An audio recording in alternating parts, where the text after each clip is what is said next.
Balita mula sa lalawigan sa bawat rehiyon ng ating bayan. Dito sa Ang Pilipinas Ngayon. Isang konduktor ng bus na kabilang sa Regional Drug Top 10 High Value Individual, arestado sa lungsod ng Lawag. Mag-uulat si Jude Pitpitan ng RP Lawag. Kaso pa nagsalungasing iti RA 9165 wano Comprehensive Dangerous Drugs Act of 2002. Partikular iti selling and possession of illegal drugs ti sangmol nga kaso iti may sa konduktor kalpasan nga maikasa ti may sa anti-drug bypass operation iti barangay 7A Nuestra Señora Natividad dito siyudad Tilawag. Ti subject kat nabigbig nga ni Jaymar Bumatay Irio Teres, 33 years old na asawaan may nga bus conductor residente ti barangay Aring Badok Ilocos Norte. Rumrumuar nga ni Bumatay kat karaman iti top 10 regional high value individual iti Police Regional Office 1. Base iti nagbaling nga report iti PNP may pagarup nga naglako iti may nga society may pagarup nga shabu ti nasao nga subject. Malaksid iti shabu nga nailako at dapat iti 8 nga sachet iti shabu nga naalam manipod ken ni Bumatay 1,000 pesos nga bypass money 8 nga nakalukat as sachet ken dadumapay a personal na sanikwa tinasao nga subject agarup 3.5 grams tinakumpiskar nga shabu ken adanday ti balor nga 23,800 pesos. Manipod dito siyudad Tilawag dito ni Jude Pitpitan para iti Radyo Pilipinas World Service. Balita mula sa lalawigan sa bawat rehiyon ng ating bayan. Dito sa Ang Pilipinas Ngayon. Maraming salamat kay Jude Pitpitan. Barangay Local Government Units ng Mountain Province tumanggap ng tig 30,000 tulong pinansyal mula sa pamahalaang panlalawigan. Si Donna Cawisbalio mula RP Bontoc sa Balita. Nakaawat dagiti barangay local government units ti Mountain Province iti tulong pinansyal manipod iti provincial government. Sigon iti Provincial Information Office, agatad 30,000 piso tinaawat ti tunggal barangay iti umuna distrito ti probinsya kas iti Barlig, Bontoc, Natonin, Sadanga, ken Paracelis, babaan kadagiti opisyal ang nag-atendar iti dua aldaw at training and seminar on barangay financial management. Sumarununto no umay alawas ngag-awat iti kaparehas at tulong pinansyal dagiti barangay iti maikadwa distrito kas iti Baoco, Besao, Sabangan, Sagada, ken Tadjan. Inlawlawag ni Governor Bonifacio Lacuasan Jr. nga ti panangited ti probinsya iti financial aid ket maibasar iti local government code ken karaman iti kangrunan a programa ti probinsya a barangay muna. Kinunan ni Lacuasan at tarigagay na ti panagduras dagiti barangay iti probinsya babaan iti barangay muna program. Narpos na DZRA Bontoc, Donna Cawisbalio para sa Radyo Pilipinas World Service. Balita mula sa lalawigan sa bawat rehiyon ng ating bayan. Dito sa Ang Pilipinas Ngayon. Maraming salamat, Donna Cawisbalio. Mga estudyante sa isang liblib sa lugar sa La Union nakatanggap ng iba't ibang regalo mula sa Department of Public Works and Highways o DPWH at Road Engineering Association of the Philippines.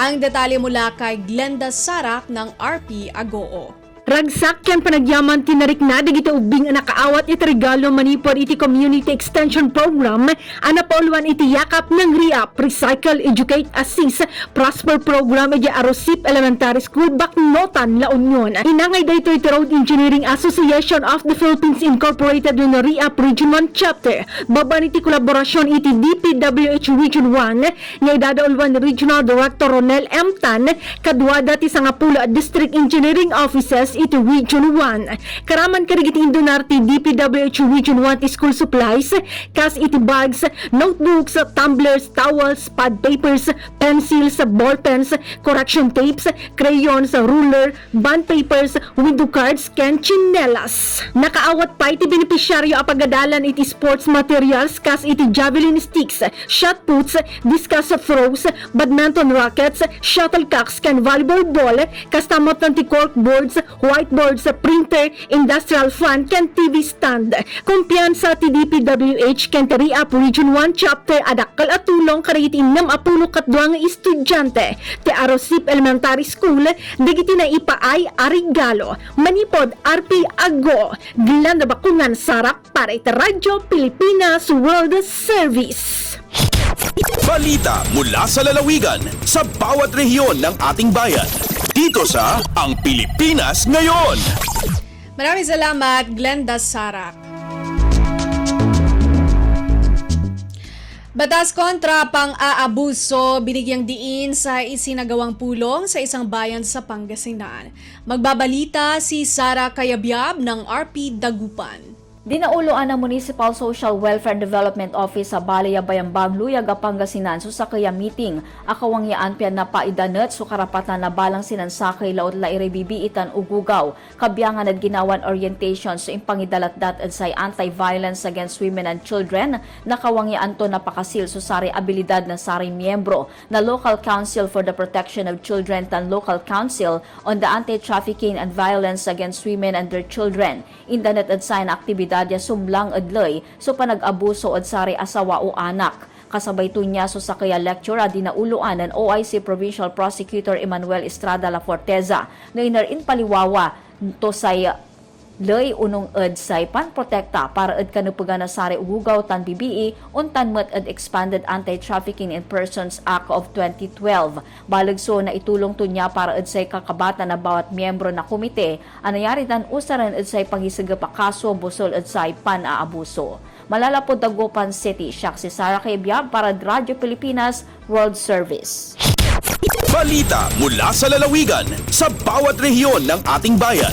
Dito sa Ang Pilipinas Ngayon.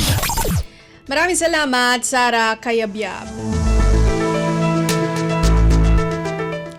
Samantala, 60 pamilya sa Mataas na Kahoy, Batangas nagtapos sa pagiging miyembro ng 4Ps. Balita mula kay Mara Grezula ng RP Lucena.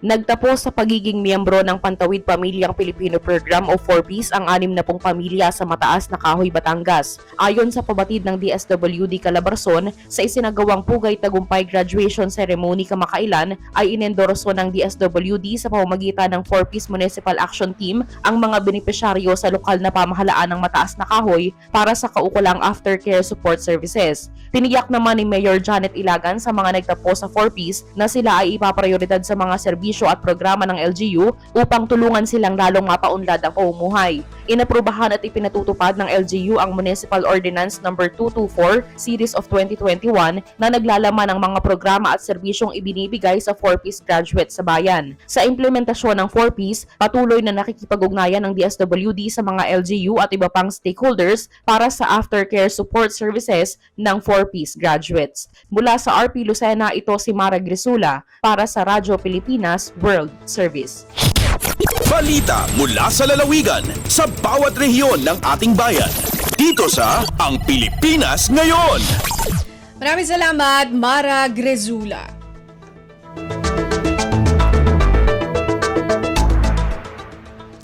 Libreng operasyon ng mga batang may bingot sa Palawan naging matagumpay. Narito si Goody Sarsagat ng RP Palawan. Igpadayon doon ang libreng operasyon para sa masumbing igngongo sa probinsya iyang Palawan na ang una na puspontingad sa election ban.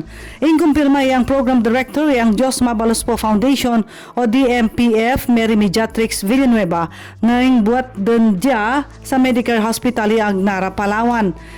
Igso sa rigang magiging matinlo ang kabuhi ang 40 ka mga batang dia nga mga bingot o sumbing igngongo nga magaling sa iba't ibang lansangan sa Palawan. Ingsabot din ang foundation ang pamasahi pagken ay ang mga bata pati andang mga manigbantay tigka sa makaulisan andang mga balay. Ang Municipal Health Office ng Nara ang mga tao ang lugar nga andang dadaluyan sa silid ang 4 kadlaw. Katabang sa ingkukon nga surgical mission nga dia ang Smile Train Philippines. Vice Mayor Nancy Socrates, Kiwanis Club of the Last Frontier, Mata ng Bayan, Municipal Health Office Nara, Provincial Health Office Radyo Pilipinas Palawan bilang media partner. Alindigi sa Puerto Princesa Palawan, Guri Sarsagat para sa Radyo Pilipinas World Service. Balita mula sa lalawigan sa bawat rehiyon ng ating bayan. Dito sa Ang Pilipinas Ngayon. Maraming salamat, Goody Sarsagat. Top 1 most wanted sa lungsod ng Calbayog, Samar, arestado na ng mga otoridad. Mula RP Calbayog, mag-uulat si Charmaine Perito. Sa gindumarang ang joint operation, sa bisa sa warrant of arrest nga gin-issue ni Maricar Lucero, Acting Presiding Judge RTC 8th Judicial Region Branch 32 Calbayog City, ngan waray piyansa nga ginrekomendar, arestado sa Barangay Monbon, Santa Margarita, Samar, ang rank 1 most wanted person alias Daryl San Ciudad sang Calbayog. Siya naman ang gindara sa Calbayog City Police Station para sa dokumentasyon ng proper disposition antes turned over sa Court of Origin. Ang pag-aresto sa suspect in sa burublig sa mga personahe sa 1st Samar Provincial Mobile Force Company Lead Unit sa pagpamuno ni Force Commander Police Lieutenant Colonel Seth Mark Alob ug sa suporta sa Santa Margarita Municipal Police Station sa pagpamuno ni OIC Police Lieutenant Elbes Tapping ug sa 804th Maneuver Company RMFB 8 sa pagpamuno ni Patrol Officer Marlon Asibuche. Gintagan doon naman ni Police Lieutenant Colonel Alob nga ang burublig nga paningkamot sa law enforcement units ing kinahanglan nga padison sing kooperasyon sang komunidad para maabot sa PNP ang ira misyon. Balita tikang sa Radyo Pilipinas Calbayog, Charmaine Perito para sa Radyo Pilipinas World Service. Balita mula sa lalawigan sa bawat rehiyon ng ating bayan. Dito sa Ang Pilipinas Ngayon. Maraming salamat, Charmaine Perito. Department of Foreign Affairs nag-sponsor ng protocol training para sa mga empleyado ng City Hall sa Cagayan de Oro City. Narito si Ryan Carbon. Ang duha ka adlaw nga training caravan sa basic diplomatic o government protocols gihimo sa City Tourism Hall uban ang mga empleyado sa City Hall. Sa iyang keynote message, si City Administrator Roy Hilario Raagas niingon nga kini nga training makabenepisyo ug makadugang sa kahibalo sa mga empleyado sa City Hall sa pagpahigayon og mga tigom ug mga kalihukan nga naglambigit sa mga foreign dignitaries ug mga bisita.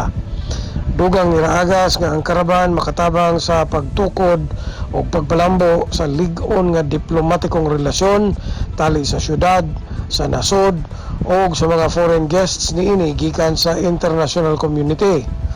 Ang mga partisipante mipailalom sa usa ka intense group simulation presentation sa pagdumala sa mga international officials o delegates pinaagi sa airport arrival, car protocol, courtesy call with the city mayor, ribbon cutting ceremony, sister relation signing ceremony o uban pa. Ang duha ka adlaw nga kalihukan nga gisugdan ni atong Disyembre 12 gipangunahan sa Department of Foreign Affairs o gisuportahan sa City Hall. Gikan sa Cagayan de Oro City, Ryan Carbon para sa Radyo Pilipinas World Service. Balita mula sa lalawigan sa bawat rehiyon ng ating bayan. Dito sa Ang Pilipinas Ngayon. Maraming salamat, Ryan Carbon. Presyo ng palay at bigas sa Surigao del Sur mataas pa rin ayon sa Provincial Agriculturist. Magbabalita si Nerissa Espinosa ng RP Tandag. Gipamahayag ni Surigao del Sur Provincial Agriculturist Marcos Kiko nga nagpabiling hataas ang buying price sa humay sa nabilin pa nga mga kahumayan nga ulahi ang ani. Sa pakiginabi sa Radyo Pilipinas Tandag kaniya, gipamahayag nga anaa sa 23 pesos ang palit sa wet and dry nga humay ug unta anaa sa 46 pesos lamang ang bugas niini. Apan lahi matod pa niya ang nahitabo tungod kay mukabat na karon sa 50 pesos matag kilo ang well-milled nga bugas diha sa merkado. Sumala pa ni Kiko nga tungod kini sa mga mapahimuslanong negosyante. Dugang pa nga ang mga pumapalit sa humay dinhi didto na sa lain nga probinsya o rehiyon iproseso ug ibalik pagbaligya dinhi ang bugas sa hataas na nga presyo.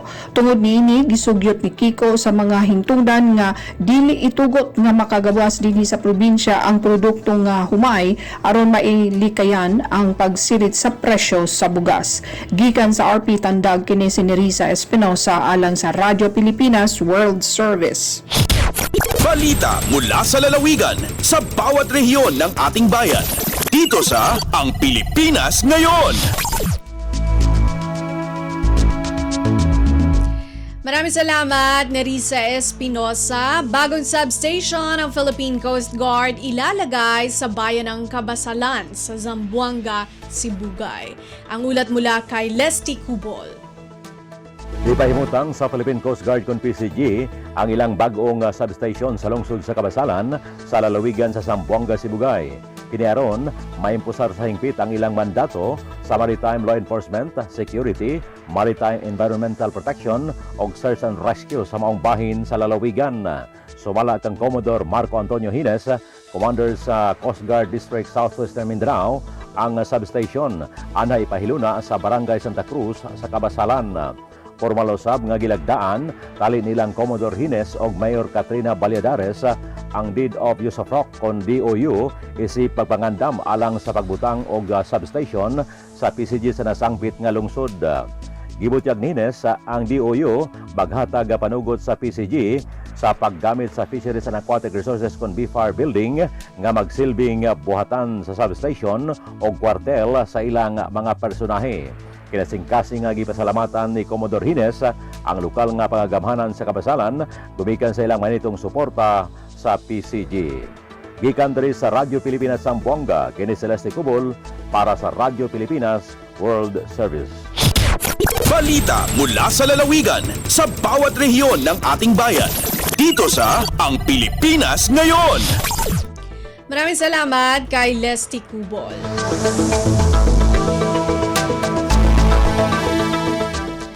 Resumption sa biyahe ng ilang barko makatutulong sa bulto ng mga biyahero ngayong holiday season. Ang ulat mula kay Eloisa Mohamad ng RP Holo.